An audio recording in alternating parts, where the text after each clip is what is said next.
जय हिंद, नमस्कार। आप सभी का स्वागत है अपने YouTube चैनल तेजस सेंटर पर। आज की क्लास में हम लोग बात करने वाले हैं वह है समास। और यहाँ पर आप लोग देख रहे होंगे संधि। ये संधि क्यों लिखा है इसके बारे में हम लोग चर्चा भी करेंगे। और ये व्यास क्यों लिखा है इसका अर्थ जानेंगे, समास का अर्थ क्या होता है, प्रकार कितने होते हैं, परिभाषा जानेंगे और ट्रिक भी जानेंगे कि पहचानेंगे कैसे कि कौन सा समास कहाँ पर है, पता है। ठीक है, उससे पहले हम लोग जान लेते हैं समास। समास किसे कहते हैं? समास अगर देखा जाए तो सम प्लस आस। सम माने उसके और पास, आस मतलब उसके पास। किसके पास? मतलब कोई भी अगर दो पद हो, दो पदों को पास पास बैठाना ही, पास पास, ठीक है, पास पास बैठाना ही समास कहलाता है। ठीक है, और व्यास क्या है? समास का विलोम शब्द है व्यास। समास और संधि में क्या अंतर है? जैसे कि समास में भी सब दो जोड़े जाते हैं पद, और संधि में भी जोड़े जाते हैं, लेकिन संधि में क्या होता है, वर्ण जोड़े जाते हैं। ठीक है, वर्णों के मेल को ही संधि कहते हैं और पदों के मेल को ही हम समास कहते हैं। पद का मतलब होता है जैसे कि कमल है, ठीक है, मान लीजिए कमल है। अगर यहाँ पर संधि जैसे मान लीजिए करें तो यहाँ पर ये अक्षर है इनके, जैसे का प्लस मा कम, तो ये संधि हो गई। ठीक है, मान लेते हैं ये संधि हो गई। लेकिन अगर जब हम समास ऐसे करेंगे तो समास में क्या होता है कि जैसे कमल हो जाएगा, एक ऐसा अर्थक शब्द हो गया, प्लस नैन, कमल नैन। ठीक है, समझ के चुके होंगे आप लोग। समास का अर्थ होता है पास बैठा, अर्थात जो विभक्तियां लगी होती हैं, इसे और लगा है। ठीक है, और यानी माता और पिता, माता और पिता लिखा हुआ है। ठीक है, माता और पिता लिखा हुआ है तो यहाँ पर कैसे समास होगा? तो माता पिता और को हटा के योजक चिन्ह लगा के बन जाता है, ये समास हो गया माता पिता। ठीक है, ये कौन सा है माता पिता? द्वंद्व समास। ये भी हम बताएंगे द्वंद्व समास क्यों है। उसके बाद अगर हम प्रकार जाने तो इसके प्रकार 6 हैं।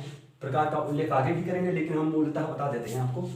एक तो है अव्ययभाव समास, फिर है तत्पुरुष, और तत्पुरुष के भी दो भाग हैं, एक कर्मधारा एक द्विगु। ठीक है, उसके बाद में भी उल्लूक और वही, लेकिन उस पर हम लोग चर्चा नहीं करेंगे। उसके बाद में एक द्वंद्व समास है, एक बहुब्रीहि समास है। ठीक है, अब परिभाषा अगर हम लोग जाने कि समास की परिभाषा क्या होती है, देखिए आज अगर हम लोग सभी डिस्कस नहीं कर पाएंगे तो कल की वीडियो में डिस्कस करेंगे समास को। लेकिन ऐसे समझ लीजिए कि समास इस तरह से हम बताएंगे आपको कि इसके बाद फिर आपको जरूरत नहीं है कोई और वीडियो देखने की, आत्मा को संतुष्टि मिलेगी समास को पढ़ के यहाँ से। ठीक है, बने रहें बस मेरे साथ। परिभाषा अगर हम लोग चर्चा करें कि परिभाषा इसकी क्या हो सकती है, अगर हम लोग परिभाषा देखें तो परिभाषा हो सकती है कि समास एक ऐसी प्रक्रिया है, समास एक ऐसी प्रक्रिया है जहाँ पर दो पदों का मेल होता है और विभक्तियों का वहां पर लोप करते हैं। मतलब समास एक ऐसी, अब हम सरल भाषा में अगर समझना है आपको कि क्या हो सकती है इसकी परिभाषा, तो सरल भाषा में ये हम लिख सकते हैं बिल्कुल परिभाषा। जैसे मान लीजिए कहीं परिभाषा पूछता है 8 से लेकर 12 तक या फिर बीए में तो वैसे है नहीं सिलेबस में, एमडीपी रोल खंड में। तो जैसे कि यहाँ पर है सरल भाषा में अगर हम लोग करें उसको परिभाषित करें कि समास क्या होता है, तो हम परिभाषित कर सकते हैं समास एक ऐसी प्रक्रिया है जिसमें हम पदों के बीच में जो विभक्तियां यूज होती हैं या प्रयोग की जाती हैं उनका हम लोप कर देते हैं। जिस प्रक्रिया से हम विभक्तियों का लोप करते हैं उसे ही हम समास कहते हैं। ये हो गई हिंदी की तरह से बिल्कुल। अगर हम सरल समझने के तौर पे अगर देखें इसकी परिभाषा क्या हो सकती है, तो समझने के तौर पे ये हो सकती है कि समास एक ऐसा खेल है, खेल समझ लेते हैं कि जिसमें दो पदों के साथ खेला जाता है, उनके बीच में जैसे जो विभक्ति होती है, जो मतलब जोड़ने का एक वो होता है, उसका पद जोड़ने की एक हिसाब से कला कह सकते हैं, जो कला होती है जोड़ने की कला मान लेते हैं। ठीक है, आसान तरह से तो जो जोड़ते हैं उसको लोप करने के लिए ही हम जो प्रक्रिया यूज करते हैं उसे ही हम समास कहते हैं। ठीक है, परिभाषा होगी। अब इसके ट्रिक भी बताएंगे, उससे पहले अब हम विस्तार से चर्चा करेंगे कि आप जैसे कहीं पर होता है प्रथम पद प्रधान होता है, कहीं पर द्वितीय पद प्रधान होता है, कहीं में दोनों नहीं होते हैं, कहीं पे दोनों प्रधान होते हैं। इसके बारे में चर्चा करेंगे, लेकिन प्रधान पे ज़्यादा हम ध्यान नहीं देंगे। मेरा हम लोगों का मेन मकसद क्या है, जैसे यहाँ पर प्रधान की प्रथम पद प्रधान है। ठीक है, तो लेकिन इसके लिए बहुत डिटेल से आपको जानकारी प्राप्त करना होगा, तभी आप जान सकते हैं कि ये कौन सा है। लेकिन हम आपको ट्रिक बताएंगे जो बिल्कुल एकदम आसान तरीका से। हम लोगों का मूल मकसद क्या है, हम लोगों का मूल मकसद ये है कि हम लोग पहचान सके कि अगर एग्जाम में कोई आता है समास पूछता है कौन सा समास है, आराम से कर सके। और जब वो पहचान लेंगे ए है तो उसमें जैसे कि माता और पिता है, अब हमें समझ ही में नहीं आ रहा माता पिता कौन सा, तो उसमें कैसे पता लगेगा कि और इसमें आता है। ठीक है, अब हम लोग जान लेते हैं कि समास के भेद कितने हैं। समास के भेद है एक अव्ययभाव समास। अव्ययभाव, अव्यय का मतलब होता है जहाँ पे अव्यय शब्द लगे होते हैं जिसके साथ, और अव्यय का मतलब होता है जिसका व्यय ना हो, अर्थात जिसका खर्च ना हो, अर्थात जिसका परिवर्तन ना हो, उसे हम अव्ययभाव समास कहते हैं। उसके बाद में जो तत्पुरुष समास है, इसमें पुरुष तत्, ठीक है, तत्पुरुष, इसमें जो कारक चिन्ह होते हैं, जितने भी कारक चिन्ह हैं वह सब तत्पुरुष में आते हैं। और इसी के दो भाग माने गए हैं, कर्मधारय समास, द्विगु समास। द्विगु समास में क्या होता है, जब संख्यावाची विशेषण संज्ञा के साथ आ जाता है तो वहां पर द्विगु समास होता है, और कर्मधारय समास वहां होता है जहां पर संज्ञा के साथ विशेषण लगा होता है लेकिन असंख्यावाचक विशेषण होता है। बहुब्री में जो रूढ़ शब्द होते हैं, हिंदी के जितने भी रूढ़ शब्द हैं, चाहे किसी देवता के जितने भी शब्द हैं, जैसे मान लीजिए कोई देवता है, उसका अगर नाम है तो वो बहुब्री समास होगा, जायज बात है। और द्वंद्व समास में क्या होता है, विलोम शब्द आते हैं। इसके बाद में अब हम चर्चा कर लेते हैं कि अव्ययभाव समास के बारे में, ठीक है, डिटेल से, क्योंकि हम लोगों का जो मकसद है वो सिर्फ सीधा मकसद है कि हम लोग कैसे समझ सकते हैं कि अव्ययभाव समास क्या है, तत्पुरुष क्या है, ये तो बता दिया है, लेकिन अब जानेंगे कि अव्ययभाव समास अगर कोई आ जाए, मान लीजिए कि जो उदाहरण दे दिया गया है तो उसमें कौन सा समास होगा, ठीक है, उस पर अब हम चर्चा करेंगे। अब हम जानेंगे, मान लीजिए कि अगर अव्ययभाव समास आ जाता है तो हम कैसे पहचाने कि ये अव्ययभाव समास है, ठीक है। इसका जो होता है प्रथम पद प्रधान होता है, ठीक है, प्रथम पद प्रधान होता है इसमें, ठीक है। तो इसमें क्या होता है कि जैसे जो प्रथम पद का मतलब क्या है, जैसे कि यहाँ पे भर, प्रति, यथा, भर, पेट, सॉरी ये डबल हो गया, कोई दिक्कत नहीं है, आजीवन, भरपेट, यथाशक्ति, जो प्रथम पद है यहाँ पर, जैसे प्रतिदिन, प्रतिदिन मतलब लगातार या रोजाना, ठीक है। प्रथम पद का मतलब होता है जिसका बदलाव ना हो, वो प्रधान पद होता है। इसमें यहाँ पर जो अव्ययभाव समास है उसमें इसका मतलब ये होता है प्रतिदिन, ठीक है। अव्ययभाव हमने बताया था आपको जहाँ पर बे ना हो, ठीक है, अव्ययभाव पद है। इसमें क्या होता है कि अव्यय लगा होगा या फिर उपसर्ग या फिर संज्ञा, ठीक है। संज्ञा के पहले उपसर्ग या अव्ययभाव लगा होता है, ठीक है। जैसे दिन, दिन यहाँ पर क्या है, संज्ञा है। शक्ति क्या है, संज्ञा है। पेट क्या है, संज्ञा है।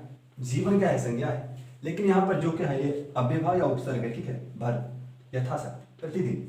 यानी अब हम कह सकते हैं कि जिस समास का प्रथम पद प्रधान होता है तथा जिसमें अव्यय उपसर्ग संज्ञा के साथ या संज्ञा के पहले प्रयोग होता है उसे हम अव्ययभाव समास कहते हैं। और जहां पर संज्ञा का दोहरान होता है उसे भी हम अव्ययभाव समास कहते हैं, जैसे कि दिन, दिन दिन, ठीक है, दिन दिन, दिन दिन हो गया, ठीक है। ऐसे ही ये होते हैं। उसके बाद जैसे पल पल, अगर मान लीजिए पल पल, लेकिन अगर जैसे मान लीजिए यहाँ पर पल पल जो शब्द है, जैसे पल पल, वो गाना नहीं है, पल पल याद सतावे, ऐसे कुछ है, तो वही मान लीजिए पल पल मतलब है कि क्षण क्षण, मतलब मिनट मिनट में कह सकते हैं। पल को मिनट या शायद नैनो मिनट कहते हैं, ऐसे कुछ कहते हैं इंग्लिश में, पल पल, ठीक है। अब पल पल क्या है, संज्ञा है। और संज्ञा का दोहरान, अब हम देखो अगर इसे एक में समझते तो क्या लगेगा, प्रतिपल। अब जब प्रतिपल होगा भाइयों तो यहाँ पर क्या हो गया, प्रतिदिन या अव्ययभाव हो गया भाई। इसीलिए यहाँ पर जब संज्ञा का दोहरान होता है तो अव्ययभाव ऑटोमेटिक बन जाएगा जब उसे हम आपस में जोड़ेंगे। इसीलिए अव्ययभाव समास जब संज्ञा का दोहरान होता है या संज्ञा के पहले अव्ययभाव शब्दों का यूज होता है या फिर जिसका प्रथम पद प्रधान होता है, वहां पर हम अव्ययभाव समास कहते हैं। अव्ययभाव समास जैसे कि अव्यय क्या है, मान लीजिए आप 80% सिर्फ आ को छोड़कर, जैसे आ है, जैसे कि असत्य, जब असत्य कहेंगे तो ये अव्ययभाव नहीं कह सकते, जबकि यहाँ पर आ लगा है, ये एक अपवाद है इसमें। इसको बताएंगे ये कौन सा समास है, ठीक है। इससे पहले हम अच्छे से इसको दोहरा लेते हैं। अव्ययभाव क्या, अव्ययभाव समास है जहां पर प्रथम पद प्रधान होता है, संज्ञा से पहले अव्ययभाव या अव्ययभाव नहीं, अव्यय या फिर उपसर्ग संज्ञा के पहले लगे होते हैं, या फिर संज्ञा का जहां पर दोहरान होता है वहां पर अव्ययभाव समास होता है।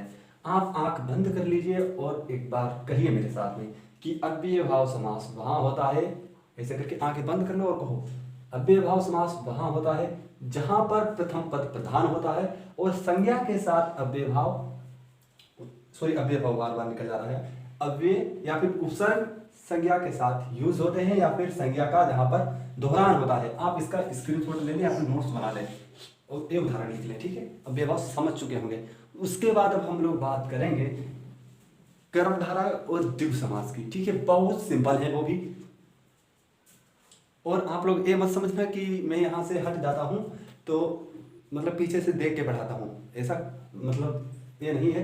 क्योंकि मैं वहाँ पर इसलिए चला जाता हूँ पीछे क्योंकि अभी मेरे पास है वो माइक नहीं है और माइक की वजह से अभी जो वॉइस क्वालिटी है वो ठीक से पर्याप्त रूप से नहीं हो पा रही है। इस वजह से मैं जो अपना मतलब फ़ोन लगा हुआ है स्टैंड पे उसके पास जाकर बोलता हूँ, जिससे कि जो मेन पॉइंट होता है वो आपको ठीक से हम समझा सकें और आप सुन सकें, ठीक है। इसके बाद हम लोग अब बात करेंगे कर्मधारय समास, और इसके बाद जो बचेंगे शेष उसका हम कल चर्चा करेंगे क्योंकि आज बहुत बड़ा वीडियो हो जाएगा। फिर देखिए ये तत्पुरुष समास का ही एक भेद है, लेकिन तत्पुरुष समास इसलिए मैंने नहीं बताया क्योंकि वो बड़ा है और आज का वीडियो जो है वो लंबा हो गया है। इस वजह से मैं कर्मधारय और तत्पुरुष का जो प्रधान रूप होता है उसमें क्या होता है कि प्रथम पद अप्रधान होता है और द्वितीय पद प्रधान होता है, ठीक है। तो इसका भी जब जायज़ बात है, जब उसका भाई बेटे ही है तो जैसा बाप का होगा वैसे बेटे का होगा। तो ऐसे हम कह सकते हैं कि इसका प्रथम पद प्रधान होता है और द्वितीय पद प्रधान होता है, ठीक है। उसके बाद इसमें क्या होगा विशेष। विशेष मतलब होता है संज्ञा, हम बता चुके हैं आपको पिछले वीडियो में। और विशेषण, एक होता है विशेष, एक होता है विशेषण, ठीक है। विशेष मतलब संज्ञा होती है और विशेषण मतलब जो बताता है, ठीक है, उसकी विशेषता बतलाता है। या फिर हम उपमान भी कह सकते हैं और उपमेय भी कह सकते हैं, ठीक है। क्या कह सकते हैं, या उपमेय या फिर उपमान भी कह सकते हैं। तो यहाँ पर हम कह सकते हैं कि जहाँ पर विशेषता बतलाता, विशेष की विशेषता बतलाता है, ठीक है। तो हम कर्मधारय समास क्या है इसको अब हम कैसे पहचानेंगे कि ये कर्मधारय समास है, ठीक है। पहले तो इसमें विशेषण दिया होगा प्लस संज्ञा, जैसे कि उदाहरण के तौर पे हम लोग अब देखेंगे उदाहरण। उदाहरण क्या हो सकता है, जैसे कि हो सकता है महासागर। महासागर, अब जो महासागर शब्द है, महा क्या होता है, महा का मतलब होता है महान या फिर बहुत बड़ा, क्या हो गया है ये विशेषण हो गया। महा प्लस सागर, सागर क्या हो गई संज्ञा हो गई। उसके बाद में दूसरा उदाहरण देखते हैं सुपुत्र। सु मतलब सुंदर, पुत्र मतलब पुत्र। संज्ञा के साथ जो विशेषण लगे होते हैं और उसमें अगर जैसे कि यहाँ पर जो विशेषण है, जैसे यहाँ पे लिखा है दोहरान, अगर विशेषण 2 बार आता है जैसे कि लाल लाल, लाल लाल। देखिए शब्द अगर बनाते हैं हम लोग तो 3 या 4 तरह से बना सकते हैं। एक तो संधि के अनुसार, एक तो समास के अनुसार, या फिर एक उत्पत्ति, या फिर एक वैसे रूढ़ या फिर संकर, उसी टाइप से हम लोग बना सकते हैं। जैसे इसे याद रखें, लाल लाल चुनरी, गाना चला है झलकौआ वाला, सुना है। अगर हम चाहें तो हम लोग अगर चाहें तो गाने से बहुत कुछ, समास में अधिकतर गानों का ही यूज होता है। जैसे लाल लाल चुनरी व झलकौआ, ये जो जैसा होता है वह पे ये लाला, ठीक है। काला काला, काला काला, काला काला, ठीक है। काला काला, जहां पर विशेषण का दोहरान होता है वहां पर कर्मधारय समास होता है और इसका जो द्वितीय पद होता है वो प्रधान होता है। और इसमें संज्ञा से पहले, ठीक पहले या ठीक बाद में विशेषण होता है, वहां पर कर्मधारय समास होता है। आज के लिए बस इतना ही काफी, नहीं तो वीडियो बहुत लंबा हो जाएगा। जय हिंद।